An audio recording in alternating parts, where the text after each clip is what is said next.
আসছেন তাদের অনেক ধন্যবাদ যে সকালবেলা আপনারা এরকম একটা নিউজ, সবসময় নেতিবাচক নিউজ আপনারা এর আগে একটা কাভারেজ করেছেন।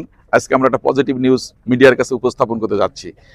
আসলে 10ই মে আমরা বৈঠক করেছিলাম যে আমরা 24 ঘন্টা ফেরি চলাচল করতে চাই, কারণ এখানে বিশেষ করে সকালবেলা যে দুর্ভোগটা সেটা আমরা কিছুক্ষণ আগেও দেখতে পাচ্ছিলাম যে কন্টিনিউ, মানে আমাদের যারা ইপিজেডের শ্রমিক তারা একটা নির্দিষ্ট সময়ে তারা কাজে যায় এবং সেই সময়টা এই দুর্ঘটনাগুলো অনেক দিন থেকে ঘটতেছে বা ফেরার পথে এই দুর্ঘটনাগুলো ঘটছে। তো আমরা ইতিমধ্যে আইডেন্টিফাই করছি যে কোন সময়টায় আমাদের এইগুলো করতে হবে। তো সকাল আমরা ইতিমধ্যে সিদ্ধান্ত দিয়েছি সকাল 7টা থেকে সকাল 8টা পর্যন্ত 1 ঘন্টা ফেরি দুপাশ থেকে ছাড়বে যাতে কোনো সমস্যা না হয় এবং 1 ঘন্টা যেন সুন্দরভাবে আমাদের শ্রমিকরা সহজেই যেন পার হয়ে যেতে পারে।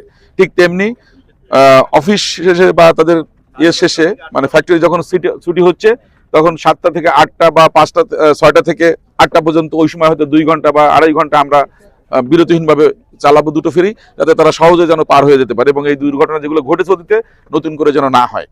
আর একটা জিনিস আমাদের মাথায় রাখতে হবে, এটা একটা প্রাকৃতিক জায়গা, এখানে কিছু কিছু ভরাট হয়ে যাচ্ছে, কিছু কিছু সীমাবদ্ধতা আছে। তো সেটার জন্য আমাদের roads and highway, water development board, BIWTA সবাই কিন্তু এটা নিয়ে কাজ করছি। তো ইতিমধ্যেই আমাদের বিভিন্ন সংস্থা তাদের একটা সমন্বিত উদ্যোগে এই কাজটা আমরা শেষ করেছি। এখন এখানে কিছু কিছু জায়গা আছে কাজ করা, সেটা অলরেডি আমরা রোডস অ্যান্ড হাইওয়ের যিনি এক্সচেঞ্জার ওনাকে অনুরোধ করেছি যেটা আগামী মানে 2-3 দিনের ভিতর এই যে ঘাটের যে কিছু কিছু মেরামতের ব্যাপার আছে আমাদের সাবেক মেয়র মহোদয় উনি উল্লেখ করেছেন, সেগুলো আমরা ঠিক করব। এটা খুবই ছোট কাজ, এগুলো করা যাবে। আর পাশাপাশি ফেরি পরাপারে যেহেতু একটা ভাড়া আছে, বিশেষ করে ট্রাক বা যানবাহনের ক্ষেত্রে, তারা এই জিনিসটা একটা সার্ট এখানে পরিষ্কার করে দিবে এবং টোলের পাশে থাকা বাধ্যতামূলক। এটা না থাকলে সেদিন আপনারা টোল দিবেন না, মানে এখানে পরিষ্কার যদি না থাকে সেদিন টোল দিবেন না, একেবারে নির্দিষ্ট সার্ট থাকতে হবে, কারণ আমাদেরকে কিছুটা স্বচ্ছতা জবাবদিহিতা সবাইকে নিশ্চিত করতে হবে। আপনি যেটা করছেন সেটা ট্রান্সপারেন্ট হতে হবে।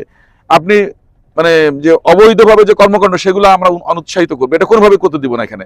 বিশেষ করে এই ফেরি কেন্দ্রিক যেটা আজকে যে আলোচনা আসছে উঠে আসছে, আমাদের প্রধান আলোচক আমাদের মেয়র মহোদয় এটা বলেছেন যে এই ঘটনাগুলো ঘটতেছে, তো সেটা কিন্তু আমরা করতে দিব না। এখানে পরিষ্কার মানে চার্ট থাকবে এবং সেই অনুযায়ী পেমেন্ট হবে।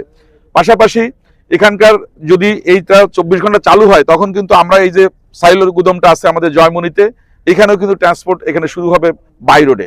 যখন দেখছে যে এখানে লোড হলেই যেতে পারছে, তখন আমরা রাস্তা সংস্কার করে আমরা এটাও চেষ্টা করব যাতে সেই জয়মনি থেকে একেবারে আমাদের মূল যে N7 যে সড়কটা এটার জন্য কমপ্লিটলি কানেক্টেড থাকে, সেটার জন্য আমরা কাজ করবো। রোডস অ্যান্ড হাইওয়ে বা এখানের এলজিডি যারা আছে সবার সাথে আমরা নিয়ে এটা চেষ্টা করবো দ্রুত সময়ের ভিতরে এটা কাজ করা কমপ্লিট করার জন্য, যেন এই ফেরির যে সুযোগটা এই খাদ্য পরিবহনের জন্য সেটা পেতে পারে।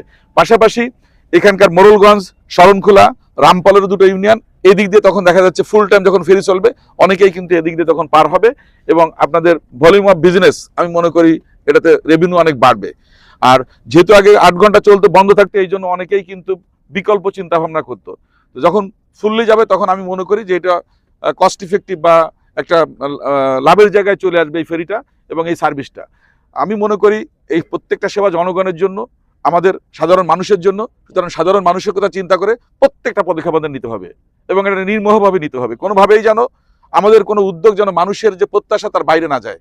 কারণ আমাদের নেতা তারেক রহমান সাহেব বলেছেন একটা কথা, যে মানুষের প্রত্যাশা পূরণের রাজনীতি আমরা করতে চাই। তো আজকের যে এই যে উদ্যোগটা, এটা মানুষের প্রত্যাশার জায়গা থেকে আমরা এই কাজটা করেছি। আমরা চাই এটাকে সফলভাবে সমাপ্ত করতে।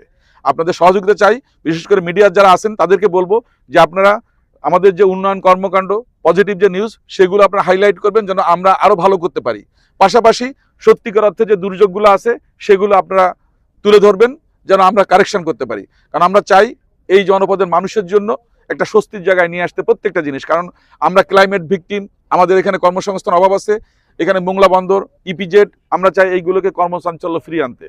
এখানকার সকালবেলায় প্রায় 14,000 মানুষ শুধু ইপিজেডেই যাচ্ছে একসঙ্গে, 1 ঘন্টার ভিতরে 14,000 মানুষ পার হচ্ছে। সুতরাং এটা অনেক কঠিন একটা জায়গা। সুতরাং আমরা চাই মোংলা বন্দর কেন্দ্রিক এবং ইপিজেড কেন্দ্রিক প্লাস এখানে যে শিল্প প্রতিষ্ঠান আছে সেই কেন্দ্রিক যে মানুষগুলো যাচ্ছে তারা যেন সহজে যাতায়াত করতে পারে এবং মানুষ যেন এই জায়গাটা যেন মনে করে যেটা স্বস্তির জায়গা। তো যাই হোক, আমি কথা আর বাড়াবো না। আমি ধন্যবাদ জানাচ্ছি রোডস অ্যান্ড হাইওয়ে, তারপর ওয়াটার ডেভেলপমেন্ট বোর্ড, তারপর আমাদের যারা এখানকার জেলা প্রশাসন, উপজেলা প্রশাসন এবং পৌর প্রশাসন সবাইকে যে এই কাজে, এবং আমাদের বিশেষ করে মোংলা বন্দর কর্তৃপক্ষ মোংলা বন্দরের চেয়ারম্যান সাহেব আমাদের এই ব্যাপারে যথেষ্ট আন্তরিকতা দিয়েছেন, কারণ এই অধিকাংশ সম্পত্তিগুলো মোংলা বন্দরের ভিতর পড়ছে এবং মাঝে মোংলা বন্দরের নতুন চেয়ারম্যান যিনি জয়েন করেছেন উনি আমার অফিসে আসছিলেন, উনি ওনার কমিটমেন্ট ব্যক্ত করেছেন যে যেহেতু মোংলা বন্দর মোংলার মানুষের জন্য, সুতরাং এই মানুষগুলোর যে সুবিধা যেটা হয় সেটা নিয়ে আমরা কাজ করব। শুধু আমরা চেষ্টা করব আমাদের যতটুকু সুযোগ সুবিধা আছে, কর্মসংস্থান, আমাদের যোগাযোগ অবকাঠামো, প্রত্যেকটা ব্যাপারে আমরা নজর দেওয়ার জন্য। যাই হোক, আমি কথা আর বাড়াবো না, আমি ধন্যবাদ